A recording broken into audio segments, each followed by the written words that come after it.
Heads up, this podcast isn't therapy. It's bold, blunt, and irreverent, but it's not a substitute for professional help. Full disclaimer is in the blurb below. So welcome back, and we're about to cover part 3 of Sex Without Soul.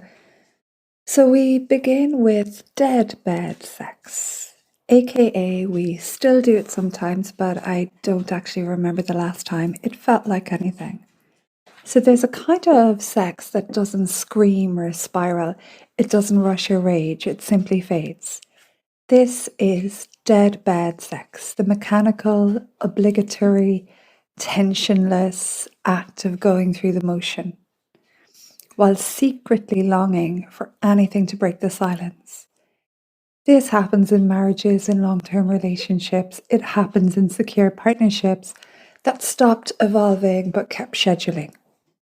It's not abstinence, it's emotional vacancy with pelvic contact, and it's more common than anyone wants to admit.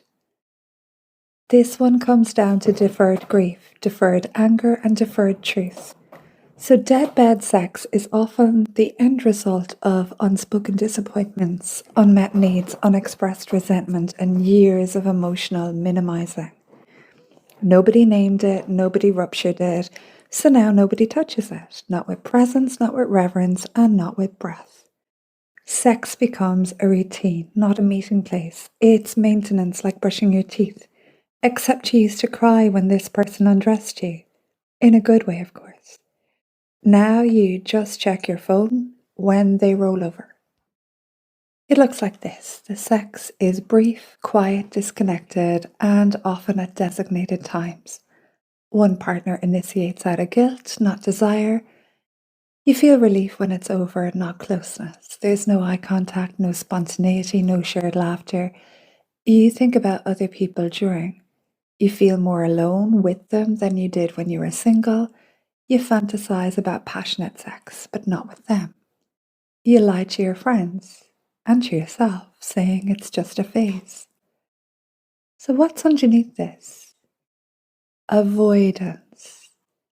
Because if you really admitted how dead it feels, you might have to confront everything else that's died. The friendship, the intimacy, the mutual curiosity, the desire to know each other.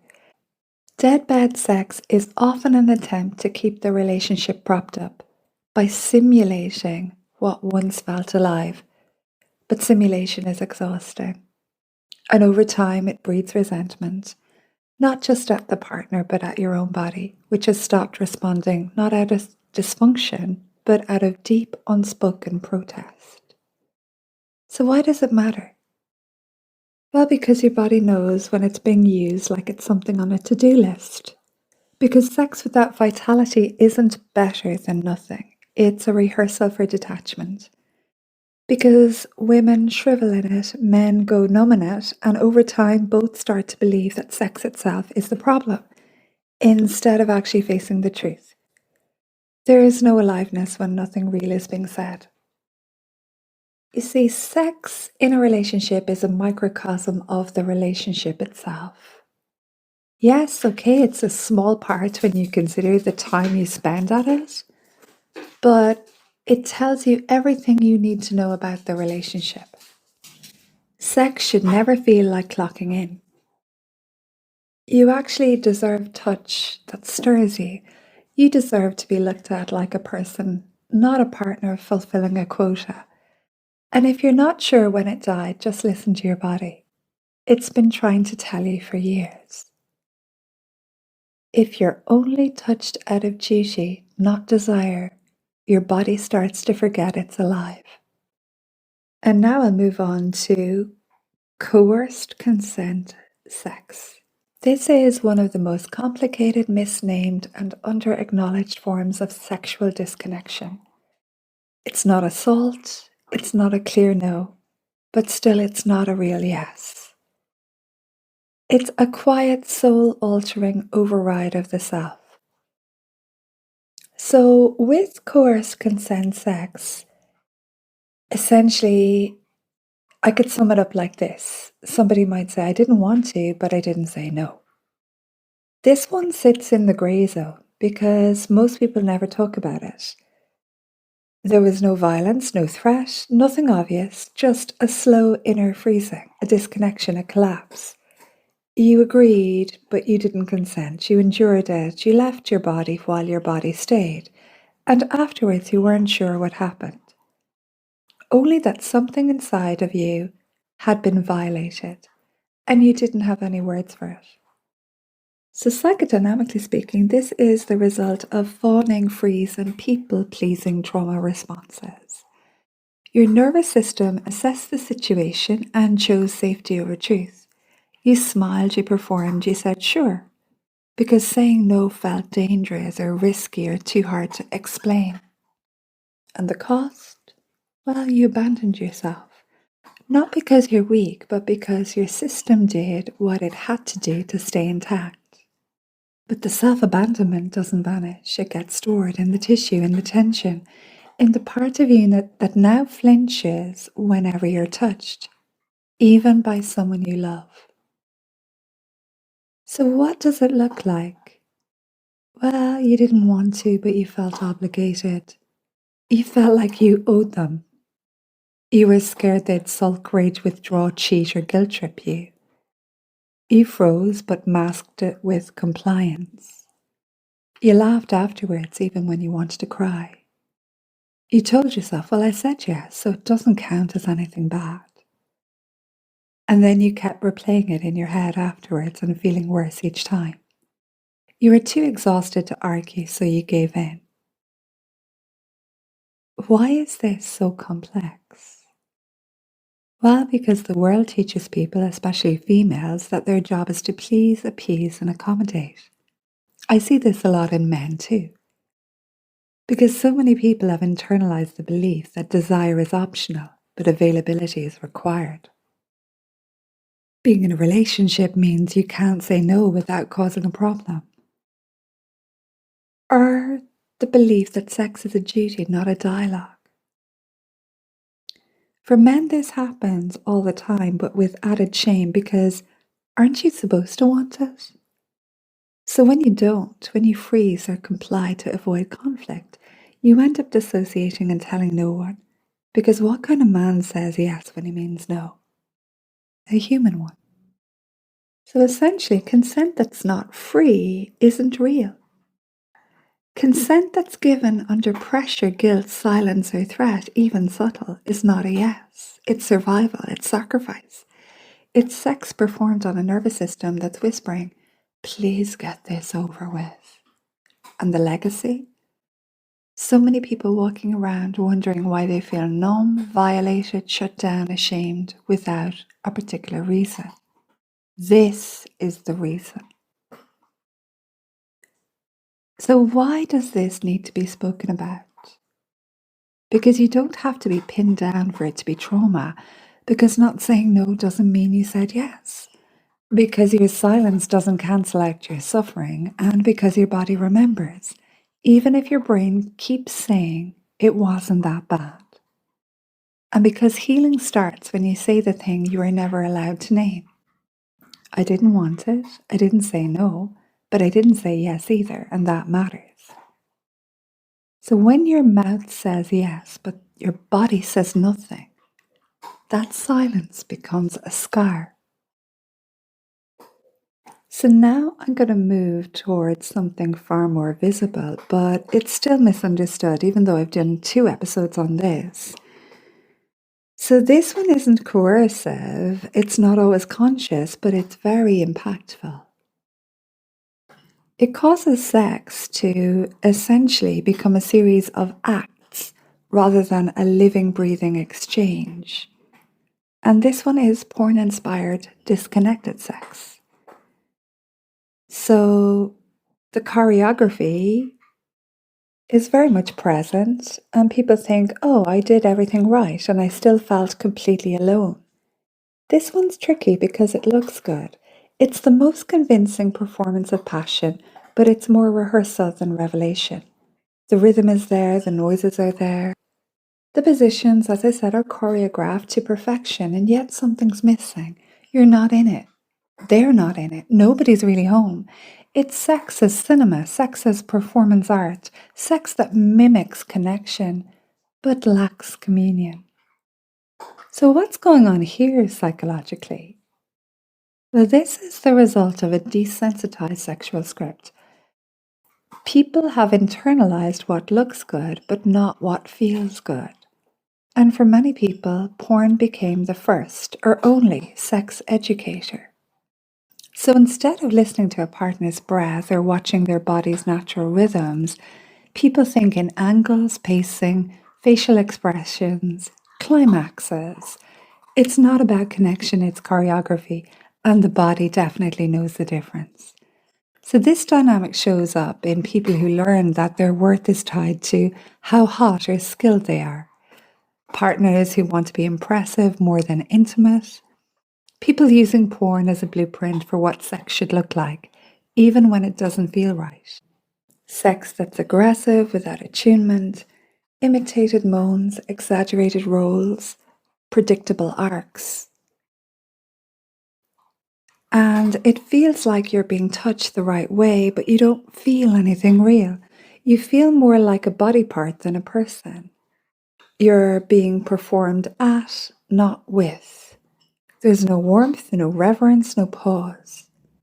You feel you have to kind of act turned on to keep them interested.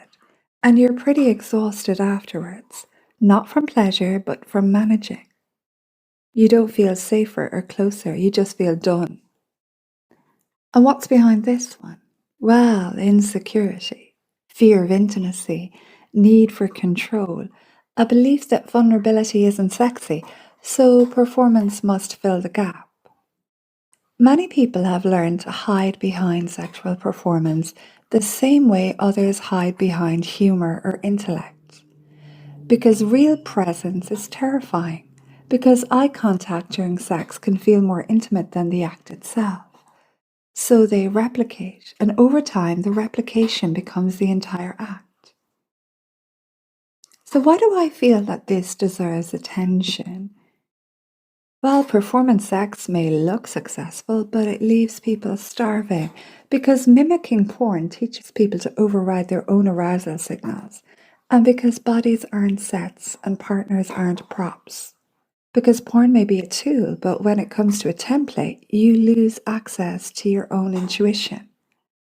And because the most painful sex isn't the kind that hurts the body, it's the kind that confirms your aloneness while someone else is inside of you.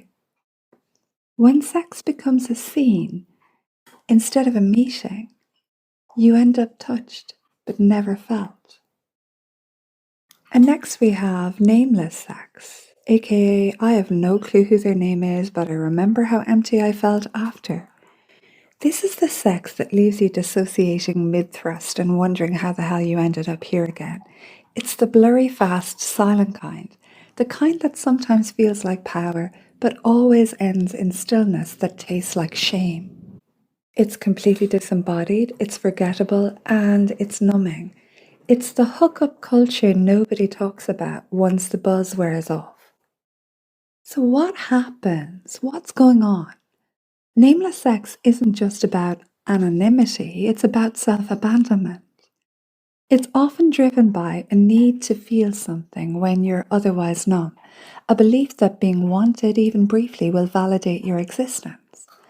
A moment of dissociation so complete that you don't even realize you're not present until you've already left. The fantasy that this won't matter, even though your nervous system completely disagrees.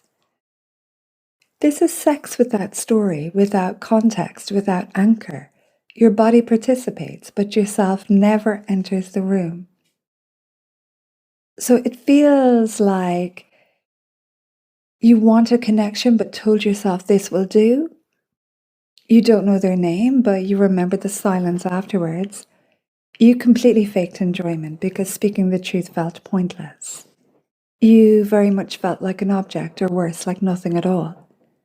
You wandered home in the early hours feeling less alive than before, and you keep doing it even though it never actually meets the need. So where does this pattern live? Well, in post-breakup spirals where you're trying to override heartbreak, in trauma survivors who believe they're only lovable for what they give, in hookup culture where consent is blurred by substances and silence, in young people who've never really known real true presence, just friction and fast exits, and in grown adults who feel safer being used than being seen. This isn't just a phase, it's a symptom of isolation, of disconnection, of a culture that taught people to touch without tenderness and chase closeness without context. And why does this one matter? Well, because you're not meant to be someone's pastime, because your body isn't a rental space for other people's boredom or pain, because sex without recognition erodes the self slowly but deeply. And because the more you give yourself to people who don't even care to know your name, the harder it becomes to believe you're worth being remembered. When no one knows your name, you start forgetting your own. Now let's look at one that has a subtle fragmentation, but it appears concealed. So, open relationship sex, i.e. sex without grounding. People will say, oh, we're evolved, we're ethical, we're honest, and yet they're secretly falling apart. So let's be clear, open relationships aren't inherently soulless. They can be conscious, loving, nuanced, and profoundly intimate when rooted in trust, clarity, and mutual regulation. But I'm not talking about those. This is about when openness becomes an escape hatch from depth, when polyamory becomes a way to outrun intimacy anxiety, and when non-monogamous is code for I get to avoid emotional accountability while still accessing your body, and when sex, even with permission, begins to erode the anchor of safety. And what occurs psychologically is that the emotional grounding is missing. Open sex becomes chaotic rather than expansive. It often involves people avoiding the discomfort of deep relational work by dispersing intimacy. Nervous systems overwhelmed by jealousy, insecurity, and constant comparison. A lack of clarity about why openness is actually happening. Is it from growth or is it for fear? Is it expansion or is it escape? And without grounding, even ethical sex becomes fragmenting because you're physically available to multiple people, but energetically attuned to no one. And this disconnection shows up as a feeling of low-grade anxiety before or after a partner's other encounters. You feel unsafe naming jealousy or insecurity because it might be uncool. Sex feels more performative, more pressured, or subtly competitive. You say it's fine, but your body tells a different story. You start feeling emotionally numb in all sexual dynamics, not just the open ones. You begin to crave not sex, but belonging. You fantasize not about more people, but about one person who truly sees you. And the spiritual fallout here is fierce. Sex is energetic entanglement, and when there's too much energetic exchange with too little emotional containment, the soul starts to scatter. You may feel less regulated, less grounded, less at home in your own body, because when intimacy is diffused without a stable base, it can leave you feeling far more exposed than free, more wanted and yet less held, more touched yet less seen, more open and somehow far more alone. I feel this needs a lot of honesty because open relationships aren't an enlightened bypass for the work of intimacy, and because freedom without emotional scale just creates chaos with consent. Because if everybody's allowed in, no one is truly safe with you. You may not be expanding. You may just be unmoored, untethered. And because you deserve sex that doesn't leave your soul scattered across multiple beds, wondering if anyone actually knows where home is, the loneliness after all of these is so palpable. So sex without soul, where does that leave us?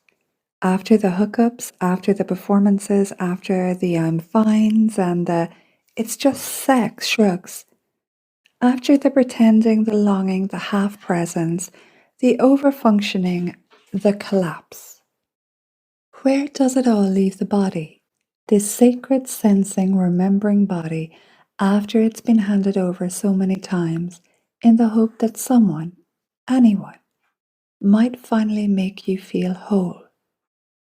Where does it leave the soul after it's watched you walk into bedroom after bedroom and leave yourself at the door? Here's the truth that most are far too afraid to say. Sex is never just physical. It never was. It's a chemical, psychological, spiritual field of energy co-created by two people. It is your nervous system entering someone else's circuitry. It's your consciousness merging with theirs, even if it's just for a few minutes, even if they didn't earn that kind of access, even if you were lying to yourself the whole time.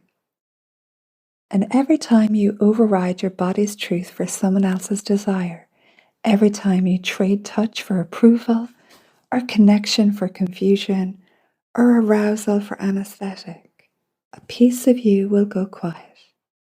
Not because you're broken, but because your soul is tired of being rented out when what it wants is to be met.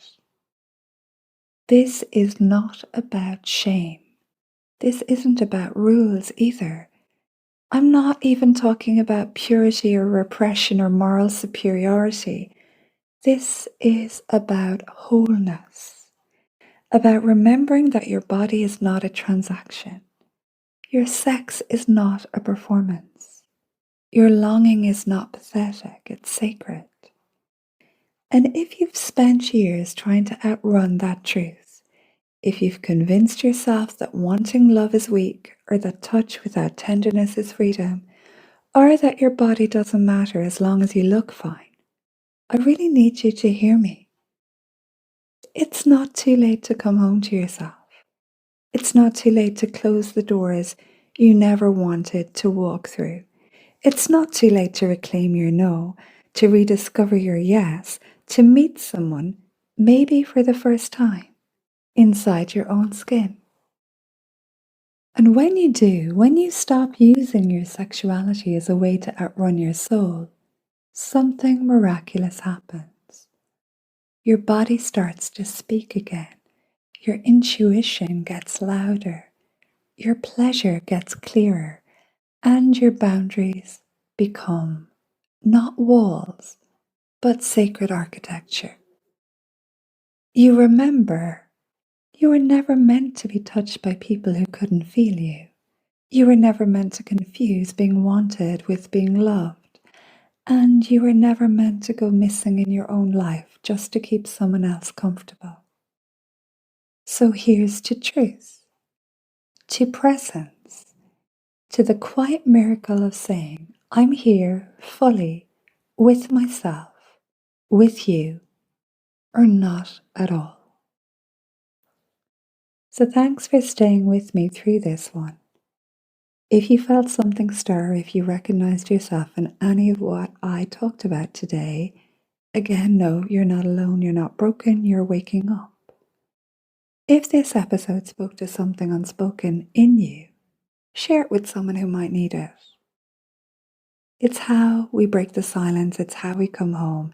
And if you'd like more monologues like this, honest, psychodynamic, soulful, you can follow, subscribe to the podcast, share it with others. It helps others find it, and it lets me know that these conversations matter. So until next time, I'm Annie. Thanks for listening.